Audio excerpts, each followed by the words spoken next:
Hello hi welcome back, this is Rajkamal. Hello guys, आज मैं 6 semester का जो सब्जेक्ट ले रहा हूँ वो testing and maintenance. Okay sir, testing and maintenance of electrical machine. Machine की टेस्टिंग किस तरीके से की जाएगी, उसको फिर मेंटेन कैसे किया जाएगा। ओके सो इन दोनों चीजों की चर्चा होगी। ये 6 सेमेस्टर का जो चैप्टर है जिसको मैं डील करने वाला हूं। बारीकी से मैंने पावर इलेक्ट्रॉनिक्स भी लिया हुआ है इस सेमेस्टर में, और ये हमारे पास ये दूसरा सब्जेक्ट है जिसको हम बेहतर तरीके से आपके सामने प्रेजेंट करने वाले हैं। सर पहले इसका हम आज की टॉपिक में मैं डिस्कस करूंगा कि इसके सिलेबस क्या है और आपको इसके बुक्स किस तरीके से प्रीफर करने हैं, कौन से बुक लेने, उनकी चर्चा भी मैं यहाँ पे डील करने वाला हूँ। और ये सर कहीं पे भी अगर मेंटेनेंस की क्वेश्चंस देखोगे एग्जाम में, कॉम्पिटिटिव पॉइंट ऑफ व्यू से बोलूं तो कहीं असिस्टेंट इंजीनियर की पोस्ट में कहीं कहीं एक आध क्वेश्चन इसके देखने को मिल सकते हैं। ओके नाउ आइए सर, क्या है सर इसके टेस्टिंग एंड मेंटेनेंस में फिर एज इट इज सेमेस्टर में जैसे मैं बोला 100 का पेपर होता है, 70-30 का रेशियो होता है। 30 में भी आपके टीचर्स किस तरीके से आपको प्रोवाइड करते हैं कॉलेज के अंदर, उस मार्क्स को यहाँ पे डिनोट किया जाता है। एंड 70 आपकी थ्योरी, उसमें भी एक BC जिसमें ऑब्जेक्टिव पूछे जाते हैं, और 2 pattern group B group C में आपके क्वेश्चन थ्योरेटिकल होते हैं। आई होप इनकी जानकारी मैंने ऑलरेडी कई क्लास में दे रखा है ना। सर क्या है यूनिट वाइज अगर बात करें, यहाँ पे यूनिट वन ओके मैं बात कर लूं एक बार सर। यूनिट 1 में safety and prevention of an accident. Sir सबसे पहले दिया हुआ है कि किसी भी मशीन से जाने से पहले आपको उनके सेफ्टी के बारे में पता होना चाहिए कि उसको कैसे सेफ रखे, और उन्हें किसी तरीके का अगर हैपनिंग होता है किस तरीके के हैपनिंग हो सकते हैं, किस तरीके के उसमें एक्सीडेंट हो सकते हैं। सो सेफ्टी सबसे फर्स्ट प्रायोरिटी सर। इलेक्ट्रिकल यानी इलेक्ट्रिसिटी के अंदर सेफ्टी के इसलिए IE रूल्स बने हुए हैं, इंडियन इलेक्ट्रिसिटी रूल। हालांकि हर कंट्री की अपनी होती है, क्योंकि सेफ्टी को सबसे पहले प्रायोरिटी दिया जाता है ना।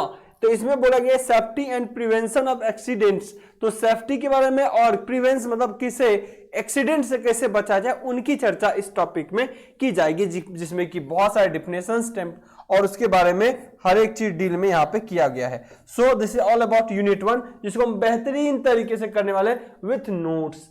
इस बार मैं कोशिश कर रहा हूं कि सर हैंड रिटन नोट्स भी लिखूं, और यही नोट्स जो है इसी का स्क्रीन का जो बन जाता है हमारा, उस शॉर्ट्स को हम PDF में कन्वर्ट करेंगे। Okay so hand written notes लिखा हुआ स्क्रीन पर रहेगा तो वो बेहतर आपको रहेगा कि लिखा हुआ नोट्स आपके सामने रहेंगे।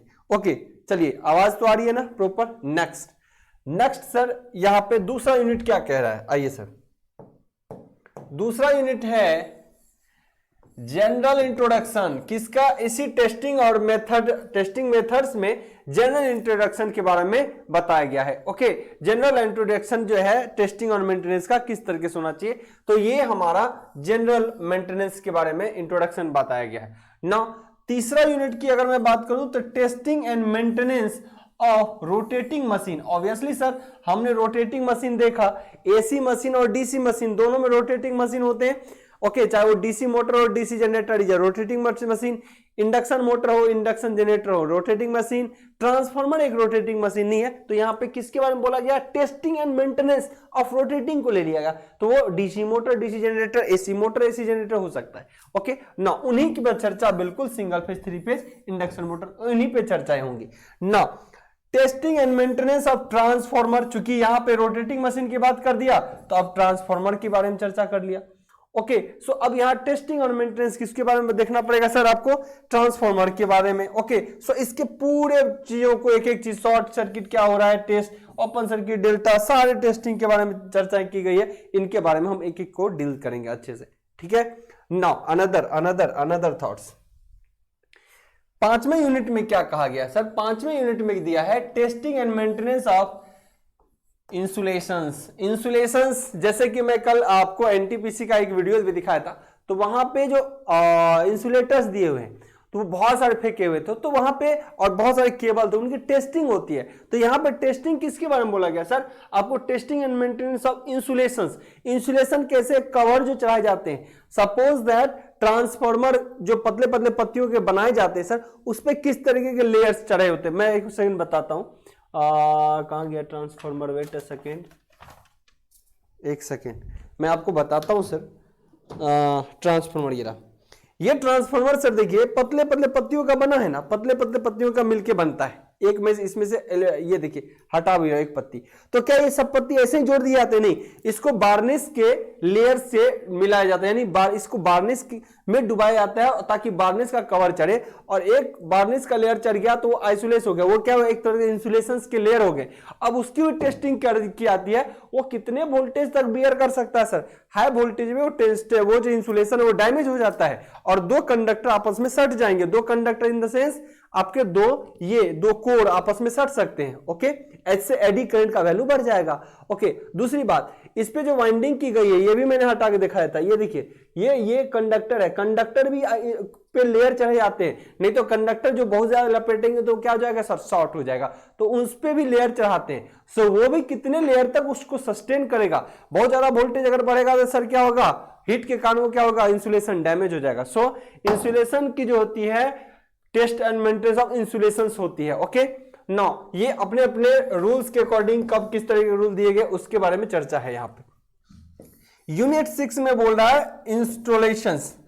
ऑब्वियसली हर चीजों का इंस्टॉलेशन हो, चाहे पावर प्लांट है या किसी भी चीज को, चाहे आप इंस्टॉल करते हैं, ट्रांसफार्मर को कहीं इंस्टॉल करते हैं, जनरेटर का इंस्टॉल करते हैं, सो इंस्टॉलेशन क्या है उनके बारे में अपने को चर्चा किया जाएगा। तो बिल्कुल स्मूथली ध्यान समझ सर, इसको बिल्कुल बारीकी से पढ़ेंगे। बहुत बच्चों की इसमें बैक भी लग जाते हैं, हालांकि 6 सेमेस्टर में कभी ऐसा नहीं होता कि किसी को जल्दी से बैक लगे, यानी बच्चे पेपर में आखिरी में जाए, हालांकि लेकिन बहुत बच्चे इसको आसानी में ले लेते हैं और इसमें कहीं ना कहीं बैक लग जाता है। तो अपन कोशिश करेंगे कि इसमें बेहतर तरीके से परफॉर्म करें। ओके, सो पावर इलेक्ट्रॉनिक्स का डील करना हमारा टारगेट है और इसको भी डील करना हमारा टारगेट है।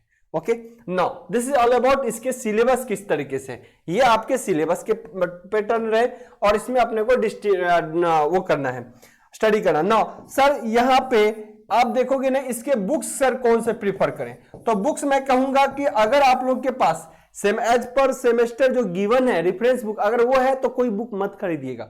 अगर आपके पास नहीं है तो testing and maintenance of electrical machines के बारे में एक जो बुक आती है बीपी पाटिल की, किसकी सर? ये बीपी पाटिल की, बीपी पाटिल की बुक आती है सर, इसको प्रीफर कर लेना। अमेजन पे अवेलेबल है, ये देखिए मैंने अभी इसीलिए इसका स्क्रीनशॉट ले लिया कि आप लोग इसको देख सकते हो अच्छे से।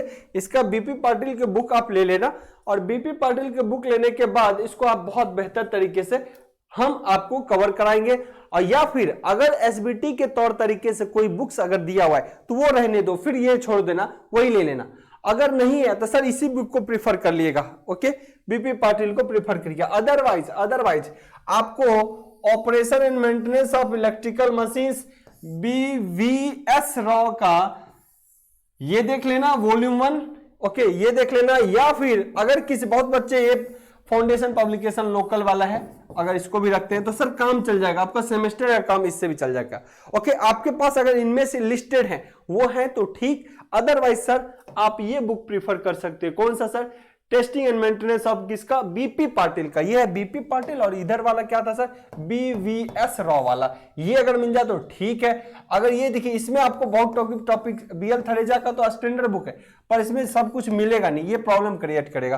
फाउंडेशन बुक्स के अंदर देखिएगा आपको ये चीजें मिल जाएगी। अगर किसी को लगता होगा बीएल थरेजा वाला, हालांकि मशीन मैंने इसको प्रीफर किया है, अगर इसका अगर बुक अब में इस बुक में सारे टॉपिक मिल जाए तो बहुत उम्मीद कम ही है कि सारे टॉपिक मिलेंगे, सब टॉपिक नहीं मिलते तो दिक्कत क्रिएट करेगा। तो ये एक प्रीफरेंस कर सकते हो, अदरवाइज इसको प्रीफर कर लो, इसमें आपको टॉपिक्स मिल जाएंगे।